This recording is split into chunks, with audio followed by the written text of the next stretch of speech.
flying for the 6th time today. Its first mission was in March of 2019 on our first commercial crew demonstration mission, and then again on RADARSAT 3 months later.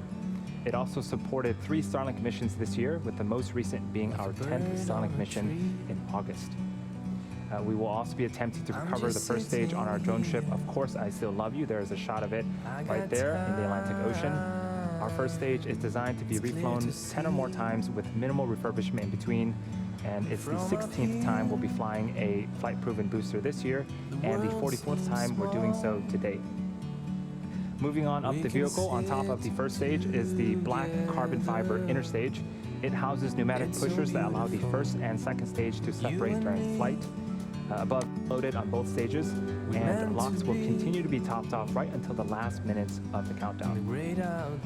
And lastly, at the very top of the rocket is a large nose cone. This carbon composite structure is called the satellite fairing. It houses the Starlink satellite and protects it until the vehicle is outside of the Earth's atmosphere, at which point the fairing will separate to expose the satellites to space.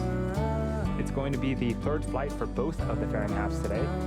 We will be attempting to recover them today using our recovery ships, Miss Tree and Miss Chief. There they are on screen right now. About 2 minutes before they're set to land, the team will make a go, no-go call to recover them depending on the weather and the sea states.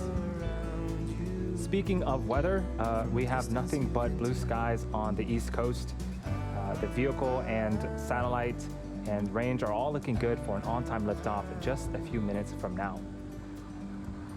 As we get ready for a public beta rollout before the end of the year, the Starlink team continues to test the system, collecting latency data and performing speed tests of the service.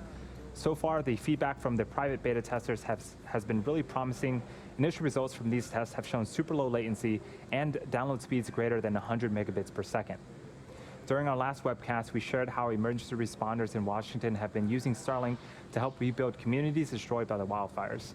Today, we'd like to share one more example of how Starlink is helping another community in Washington. In August, the Starlink team began installing the first of several Starlinks on the Administrative Center building of the Hoh Indian Reservation, as well as on private homes on the tribal land. The Hoh are a Native American tribe living at the mouth of the Hoh River in western Washington state on the Pacific coast. This remote location had previously hindered access to high-speed broadband, but after the Starlinks were installed, the tribe went from practically no connectivity to high-speed internet overnight. Starlink has now enabled their community to access online healthcare, share their small business products online, and also participate in online schooling.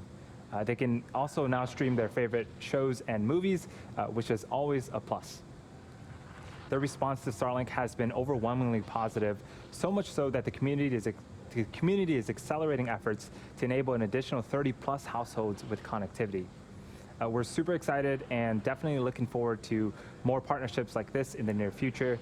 If you're interested and would like to receive updates on Starlink news and service availability, please visit starlink.com. We're just over 3 minutes from liftoff, and Falcon 9 is now moving into the final stages of the countdown. Just a few seconds ago, the transporter director began to retract away from Falcon 9, and the first and second stages are both nearly fully loaded with 1 million pounds of kerosene fuel and liquid oxygen. This is where we allow a small amount of super chilled liquid oxygen to flow into the Merlin engines to avoid any shocks to the system. At around the T-minus 2 minute mark, LOX should finish loading on the second stage, which will be the last of our propellant loading. And around the T-minus 60-second mark, Falcon 9 is in startup. This means that the rocket's autonomous internal flight computers have taken over the launch countdown. The Starlink payload continues to be healthy. The Falcon 9 team is tracking no issues on the rocket. Weather is also looking great, and the range is green for launch.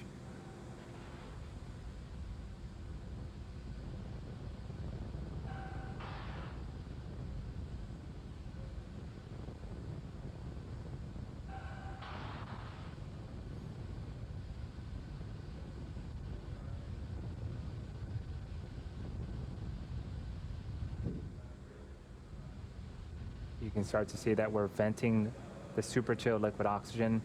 In a few moments, we should start to see clouds formed around Falcon 9, and if we do, that is normal and completely expected for us. That is where the super chill liquid oxygen meets the ambient warmer air of Florida and starts to condense.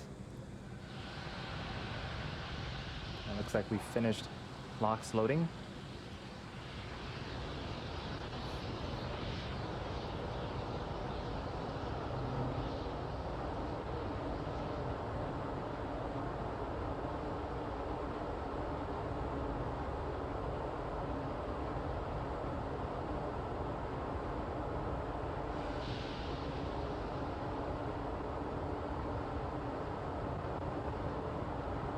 At this stage, the Falcon 9 internal flight computers have now taken over the launch countdown.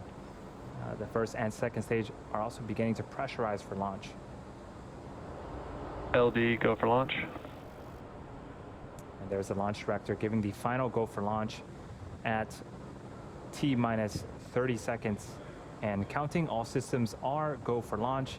Let's listen in to terminal count and watch as Falcon 9 takes our 60 Starlink satellites into orbit.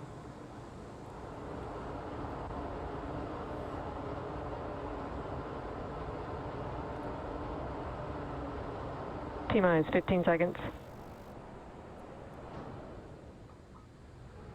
10, 9, 8, 7, 6, 5, 4, 3, 2, 1, 0. Ignition and liftoff.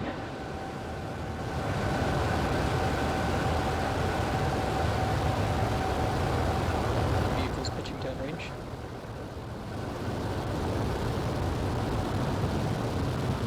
Stage 1 chamber pressures are nominal.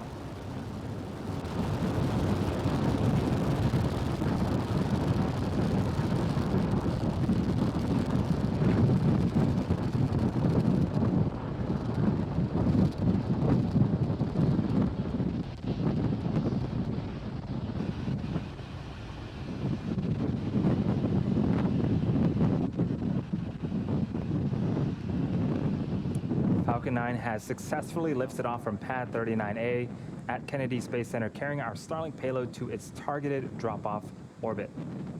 Moments ago, we've begun to throttle down our engines on the first stage in preparation for Max Q.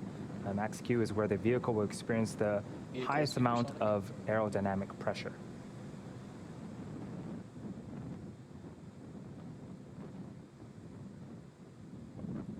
Max Q. And we've just passed Max Q. In a couple of minutes, we'll have 3 events happening back to back. First is main engine cutoff, also known as MECO. This is where all 9 Merlin engines on the first stage will shut down to slow the vehicle down in preparation for stage separation.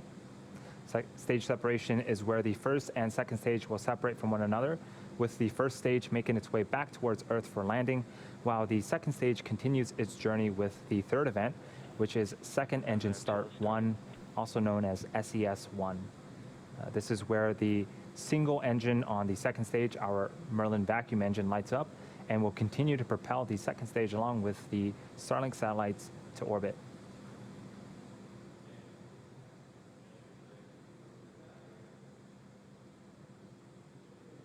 We're about 25 seconds away from main engine cutoff. Got some really cool footage of Falcon 9 right now.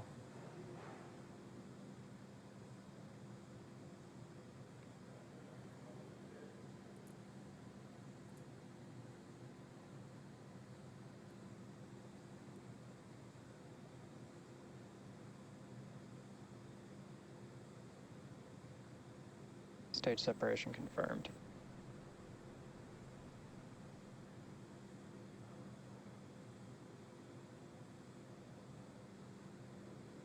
All right, we had successful main engine cutoff, stage separation, and our second stage engine is now up on power on the right-hand side of your screen. Again, on the left-hand side of the screen is our first stage. It's going to make its way back to Earth to attempt landing for the 6th time on our drone ship in the Atlantic Ocean. Next event coming up is fairing deploy. Should happen just a few seconds from now.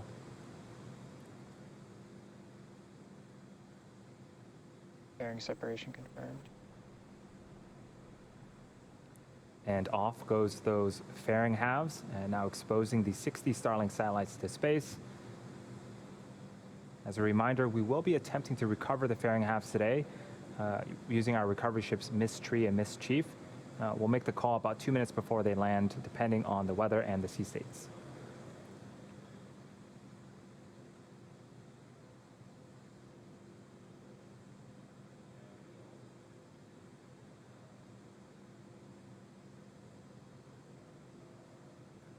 We're just over T plus 4 minutes to flight, and as the second stage heads towards its targeted drop-off orbit, the first stage will execute 2 burns in order to make its way back towards Earth. The first stage is what you see on the left-hand side of your screen.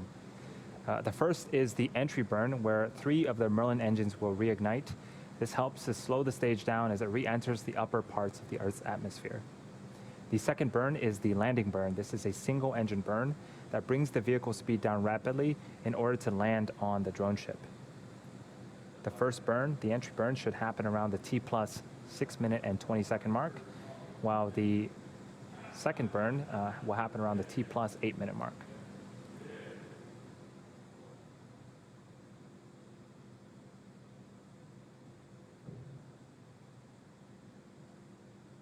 You can also see that our hypersonic grid fins have deployed on the first stage. Those are the honeycomb-like structures that you see on screen. Vehicles on a nominal trajectory.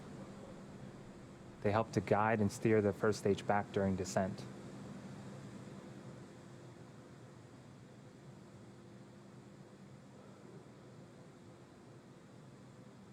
Now, the satellites on the second stage, we're sending 60 more up there to join the existing 750. So after today's mission, we'll have 800 Starlink satellites up there.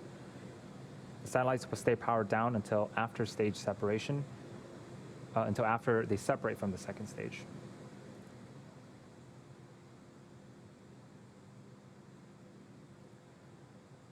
You might be able to see some periodic bursts of gas from the first stage. That is nitrogen gas from our attitude control systems. Those help to orient the rocket as it continues to fall back towards Earth. And we're just about 20 seconds away from the first of 2 burns, first stage entry burn.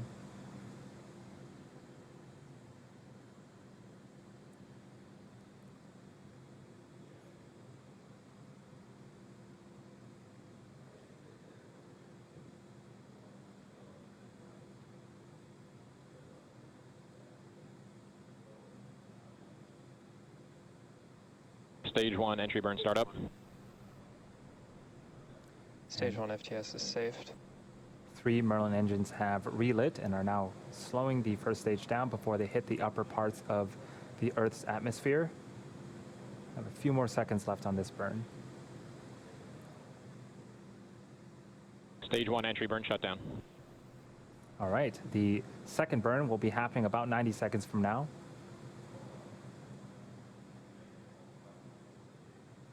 Everything's looking great on our second stage. The view is of the Merlin vacuum engine and its thrust cone. That engine can produce over 220,000 pounds of thrust in a vacuum.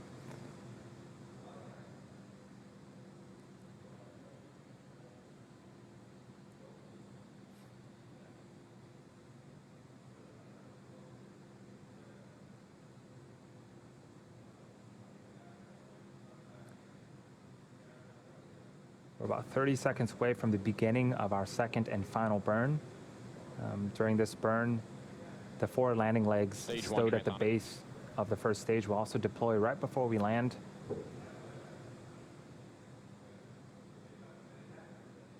This final burn should last about 22 seconds. Let's see if we can land this first stage for the 6th time.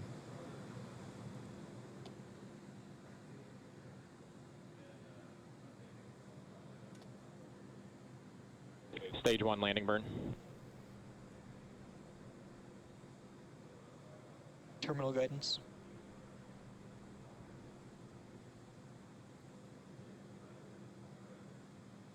There's a view of our Stage drone 1 ship. landing leg deploy.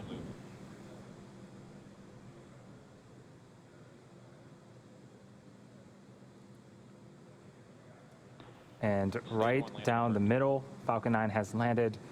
This particular booster has landed for the 6th time. This marks our 62nd successful recovery of a Falcon 9 first stage, and the 32nd time we've landed on this particular drone ship. Of course, I still love you. Great way to start off a Sunday. So now for the second stage, we're waiting for second engine cutoff before entering a coast phase. Eco confirmed. Expected loss of signal, Cape. And we did see that we had second engine cutoff.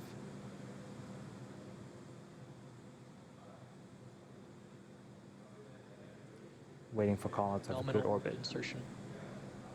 And we did get call out for a nominal insertion. Now the second stage is going to coast in this orbit for approximately the next 30 minutes.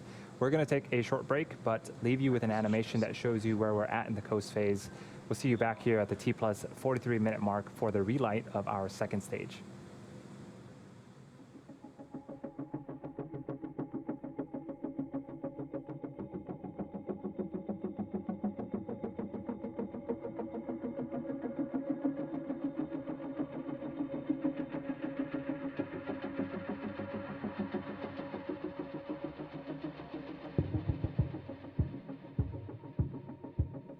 Webcast for our 14th Starlink mission. If you're just joining us, we had successful liftoff of Falcon 9 from pad 39. We're now waiting on the relight of our second stage MVAC engine. That should occur in the next few seconds. This burn is a very short one, lasting just about 2 seconds.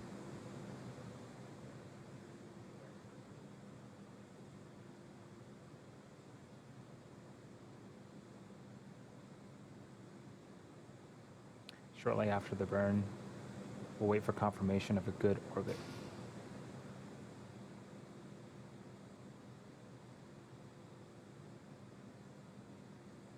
Restart ignition confirmed.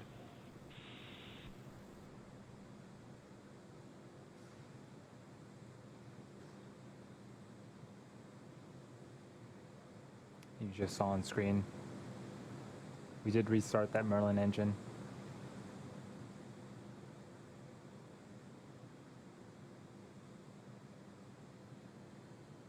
Nominal orbit insertion. And that's what we needed to hear, a good orbital insertion.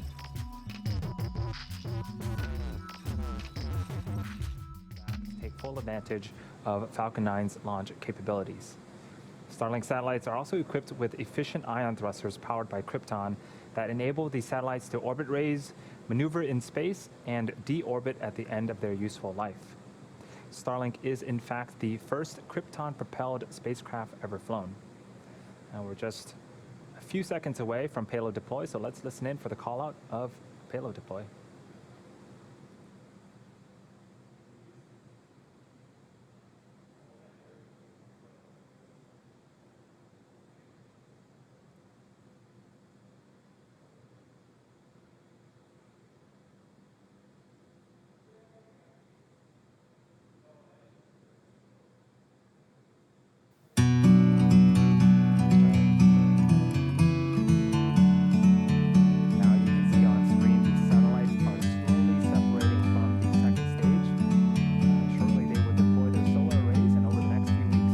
Bird on a tree. I'm just sitting here. I got time. It's clear to see from up here. The world seems small. We can sit